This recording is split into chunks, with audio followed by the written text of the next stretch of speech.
Hello everyone, আসসালামু আলাইকুম। এই পিঙ্ক কালারের কুর্তিটাকে আমি দুইটা স্টাইল করব। হোপফুলি আজকের ভিডিওটা আপনাদের ভালো লাগবে।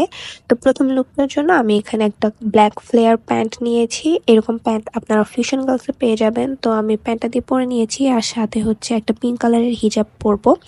দেন চলে যাবো এক্সেসরিজ পার্টে। আমি একটা হাতে স্ক্রাঞ্চিস পরে নিবো। এই স্ক্রাঞ্চিসটা আমার খুবই পছন্দের, আর কালারটাও অনেক বেশি কিউট। দেন হচ্ছে আংটিতে চলে যাব। আমি সিম্পল দুইটা রিং পরবো। এটার সাথে আমি একটা ব্ল্যাক কালারের ব্যাগ ক্যারি করেছি আমার প্যান্টের সাথে ম্যাচ করে। So this is my final look. Then second লুকটার জন্য আমি একটা ওয়াইড লেগ জিন্স পরবো, আর এই ওয়াইড লেগ জিন্সটা দিয়েও টপসটা কিন্তু বেশ ভালো লাগছে।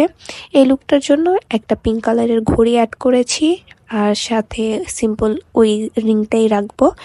আর যেহেতু আমার মেকআপটা খুবই সিম্পল, তাই আমি একটু হাইলাইটার দিয়ে দিচ্ছিলাম যাতে দেখতে আর একটু বেশি ভালো লাগে। আর এই লুকটার জন্য আমি একটা টোট ব্যাগ ক্যারি করব। এই লুকটা আমি কাইন্ড অফ একটা ইউনিভার্সিটি লুক ক্রিয়েট করার চেষ্টা করেছি। বাট আপনারা দুইটা লুকই কিন্তু ইউনিভার্সিটি বা বাইরে হ্যাং আউটের ক্ষেত্রে ক্যারি করতে পারবেন। তো কোন লুকটা আপনার সবচেয়ে বেশি ভালো লেগেছে সেটা অবশ্যই কমেন্ট করে জানাবেন। আজকের ভিডিও এই পর্যন্তই। আল্লাহ হাফিজ।